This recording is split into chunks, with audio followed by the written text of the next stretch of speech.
Hello viewers, আসসালামু আলাইকুম। আশা করি আপনারা সবাই ভালো আছেন। তো আজকে আমরা চলে আসলাম আমার শাশুড়ির মেজো খালার বাসায়। তো নানুর বাসায় এসে দেখি এখানে একজন কিছু গরু, ছাগল, হাঁস, মুরগি এগুলো লালন পালন করে। তো কিছুক্ষণ দাঁড়িয়ে দেখলাম, আর এইদিকে সবাই উঠানে বসে আছে, ওইদিকে রান্না বান্না চলতেছে।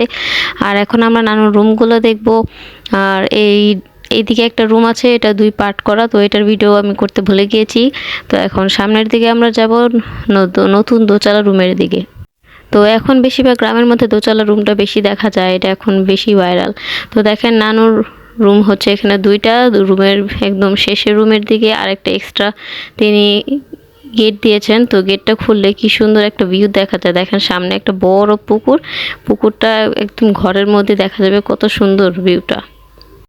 তো এখন আমরা যেদিকে আছি এই জায়গাটার নাম হচ্ছে মধ্যপাড়া। তাই আমি আর আয়নার বুটি বের হয়ে গেলাম এদিকের বড় একটা মাঠ দেখতে। তো মাঠের সামনে একটা বড় স্কুল ছিল, আশেপাশে কিছু দোকান ছিল। তো একটা জিনিস খুবই খারাপ লাগছে, নানু অনেক মজা মজা খাবার রান্না করেছে, কিন্তু আমি সেগুলোর ভিডিও করতে ভুলে গেছি নানু, এর জন্য আমি খুবই দুঃখিত। দেন আমরা আর থাকিনি, সেই দিন রওনা দিয়ে দেই বিকালের পরে।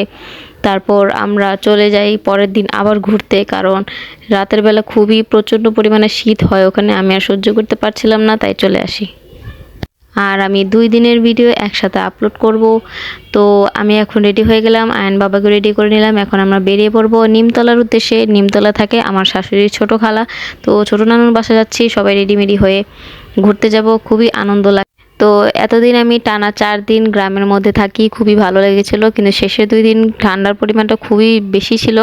তো আমি দেখি রাতে আয়ান খুব কাঁপাকাঁপি করতেছিল ঠান্ডার মধ্যে, আর আমারও সহ্য হচ্ছিল না, তো আমরা চলে আসি।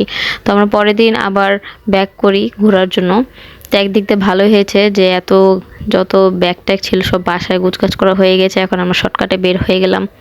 এতদিন গ্রামে যে ঘুরলাম, প্রথম দিন ঘুরলাম পশ্চিম শিয়ালদি, এরপরে ঘুরলাম ইসাপুরা, এরপরে মধ্যপাড়া, আর আজকে যাচ্ছি নিমতলা।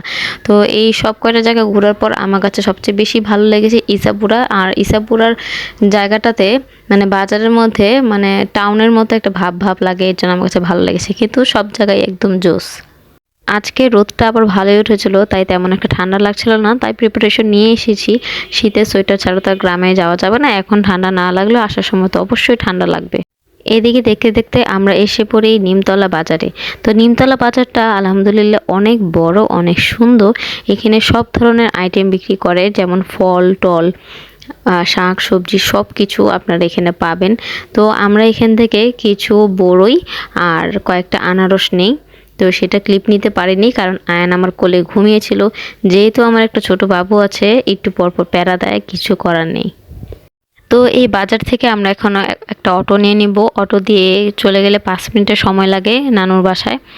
তো নানুর বাসাটা পড়েছে একদম হাইওয়েতে, তাই সব গাড়ি চলাচল খুবই স্পিডে থাকে, তাই সেখানে রোডের মধ্যে বের হওয়ার কোনো চান্স নেই, আমাদের ভিতরেই থাকতে হবে। তো আমরা চলে আসলাম ওনাদের বাসায়, এখন আপনাদেরকে দেখাবো ওনাদের বাসাটা অনেক বড়। মানে এমন অনেক রকম থাকে যে গ্রামের মধ্যে যে এক সাইডে আপনার বাসা, এক সাইডে আপনার চাচা শ্বশুরের বাসা বা দাদা শ্বশুর, এরকম হইতে পারে ওনার দেখি। কিন্তু ওনাদের বাসাটা আমার কাছে একটা ভালো লাগে, মানে চারোদিকে যতগুলো রুম দেখেছি সবই তাদের। তো অনেক সুন্দর লেগেছে তাদের বাড়িঘরটা। তো এদিকে আমরা খাওয়া দাওয়া শুরু করে দিলাম, যেহেতু দুপুর হয়ে গিয়েছে আস্তে আস্তে। এখন খাবার দাবার শেষ, এখন হচ্ছে একটু ঘোরাফেরার পালা।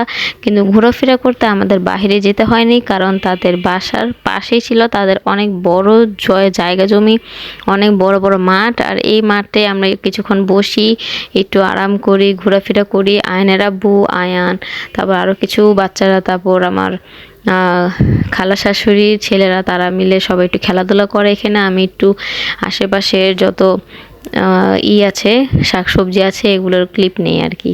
আজকে আমি প্রথমবার আমাদের দেশি ধনিয়া পাতা মানে চোখের সামনে দেখলাম। এমনিতে সবসময় বিলাতি ধনিয়া পাতা দেখি, প্রথমবার দেখি যে একদম অবাক হয়ে গেছি। বাড়ির একদম উঠানেই ছিল, কিন্তু এটা ওনাদের ছিল না, ওনাদের এক আত্মীয়র ছিল। তাও আমি একটু ধরে দেখলাম, খুবই ভালো লাগছিল। তো ওনাদের যে সব জায়গা জমি মানে ফসল জমি আছে, আমি আপনাদের সব আজকে ঘুরে ঘুরে দেখাবো, অবশ্যই দেখবেন, আপনাদের খুবই ভালো লাগবে। কারণ এই প্রকৃতির যে মানে জিনিসটা আসলভাবে দেখা, মানে ফিল করা খুবই সুন্দর লাগে, খুবই মজা লাগে। তো এটা হচ্ছে আলুর ক্ষেত, এই আলু লাগিয়েছে আরেকজন, এটা ওনাদের না, ওনাদের বাড়ির পাশেই।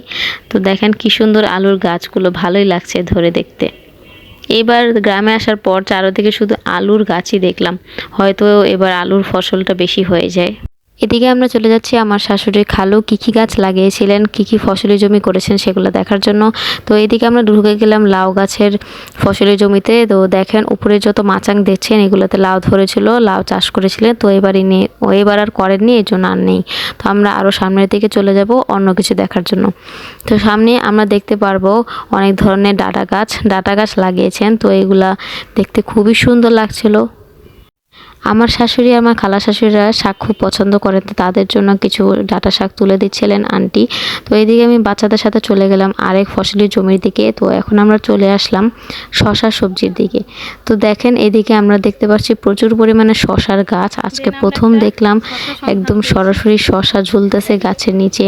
দেখেন কত সুন্দর লাগছে, মাশাআল্লাহ, আল্লাহ নিয়ামত কতটাই না সুন্দর। তো এখন আমরা এটাকে ছিঁড়বো, এটাকে ছিঁড়ে আমরা আয়ানকে দিব এটাকে টেস্ট করার জন্য। আয়ান যেহেতু শশার খুব পোকা, শশা তার খুবই ভালো লাগে। তো বললাম আয়ান একটা রিভিউ দাও যে শশাটা কেমন হয়েছে। আয়ান বলল খুব মজা হয়েছে। এরপর আমরা চলে যাচ্ছি সরিষা খেতে। আশেপাশে দেখলাম অনেকগুলো সরিষা গাছ, খুবই সুন্দর লাগছিল। এরপর আমরা দেখতে পারবো অবিশ্বাস্য একটা ফুলের গাছ, যেটা আপনারা বিশ্বাস করবেন না, এটা হচ্ছে ধনিয়া পাতা গাছের ফুল।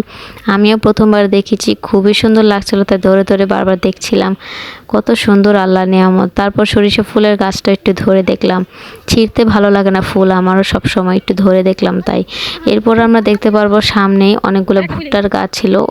আজ প্রথম দেখলাম ভুট্টার গাছ সরাসরি, এখনো হয়নি, আরও হবে, তাই অনেক সুন্দর লাগছিল। একটু ভাবলাম একটু ভিতরে ঢুকে দেখে আসি যে কেমন লাগে ভুট্টার খেতে ঢুকতে। কমপক্ষে 5 থেকে 6টা এরকম ফসলি জমি ক্ষেতের ভিতর ঢুকি। তো আমি তো পুরানি হয়রান হয়ে যাই, ওপর দিয়ে আয়নকে কোলে নিয়েছিলাম। তো দেখতে দেখতে সন্ধ্যা হয়ে যায়। এদিকে আমার শাশুড়ি শ্বশুরকে একটু বাজারে পাঠায় টাটকা টাটকা মাছ আনার জন্য, সাথে নানা ভাইকে নিয়ে যায়। তো দেখেন কতগুলো শিং মাছ, কই মাছ, শোল মাছ এনেছে। তো এখন রাত হয়ে গিয়েছে, এগুলো কাটাকাটি সম্ভব না, তাই রেখে দিবে জিলিয়ে। তো এদিকে আমাদের বের হওয়ার পালা শুরু হয়ে গেল। এদিকে খালামণি আমাদের সাথে এসে বলল আমাদের সাথে একসাথে যাবে, ছোট খালা শাশুড়ি। তো এদিকে আমরা বাবুল ঘোষের মিষ্টির দোকানে ঢুকলাম, এটা হচ্ছে নিমতলাতে। তো এই দিকের মিষ্টির দামটা একটু বেশি, কিন্তু কোয়ালিটি খুবই ভালো। তো এই ছিল আজকে আমাদের ঘোরাফেরা। তো আজকে এ পর্যন্তই। সবাই ভালো থাকবেন, সুস্থ থাকবেন, আল্লাহ হাফেজ।